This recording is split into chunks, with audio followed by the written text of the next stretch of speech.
Kindergarten Luck by Louise Borden, illustrated by Genevieve Godbout.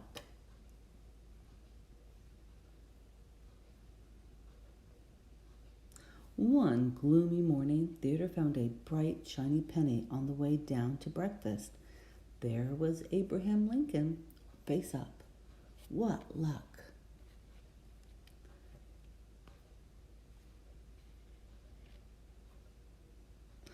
"Oh, thank you, Mr. Famous President," Theodore said, and he tucked that shiny new penny in his pocket. "You make the best pancakes," Theodore told Mama when she kissed him goodbye. The gloomy rain suddenly stopped, and the September sun came out. Theodore and Louisa raced each other to the bus stop on Cherry Street. Number 19 was on time, and so were they. There was Slim, Theodore's favorite bus driver, with his morning news. "I heard a rumor that next week the zoo is bringing real penguins to the school." Hooray! Hooray! Number 19 got really noisy until Slim hushed everyone. Then the bus pulled up at Riverside School, the best school in the whole world, as Theodore was always telling his friend Georgia. He counted the puffy white clouds floating right over the yellow line of buses. The sky was blue, such a lucky blue. Theodore and Georgia swung their backpacks and waved to other kids who were in their class.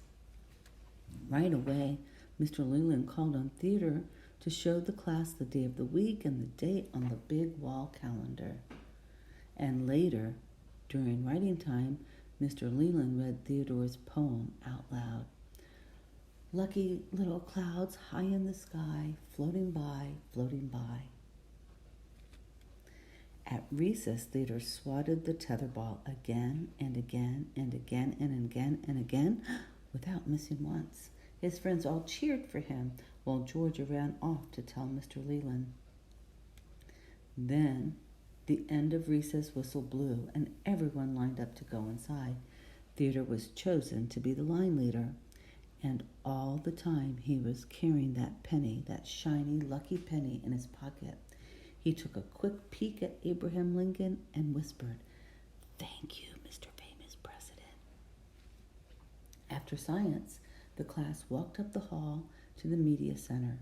Mr. Leland said to be as quiet as kindergarten mice, and Theodore got to type his own words on a brand new computer and check out a giant book about penguins.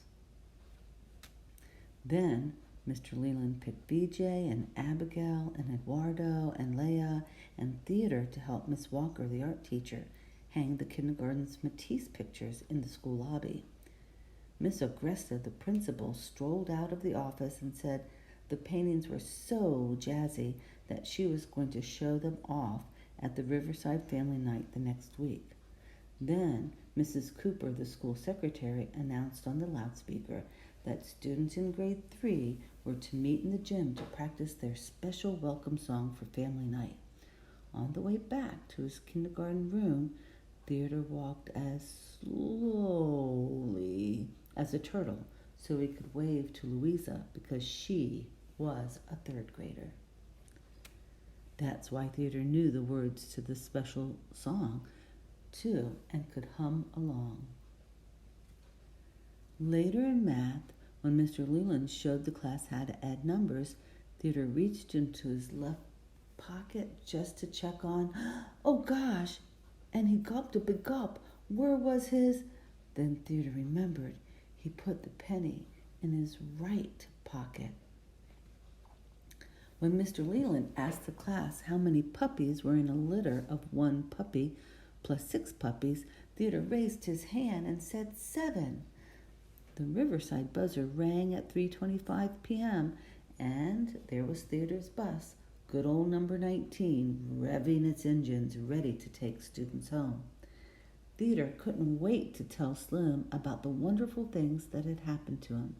He sat in the row behind Slim's driver's seat, and he showed Slim his penguin book, and they talked about the luck in the world and how sometimes it's just waiting for you to find it. When number 19 rumbled up Cherry Street and Slim put on the brakes, Theodore took his Lincoln penny out of his pocket, his right pocket, and held it for a minute, thinking. Then, quiet as a kindergarten mouse, Theodore slid his penny face up on the floor next to Slim's seat.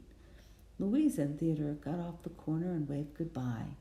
The September sun was still shining, the sky was still blue, and there were still little white clouds to watch. The day hadn't been gloomy after all.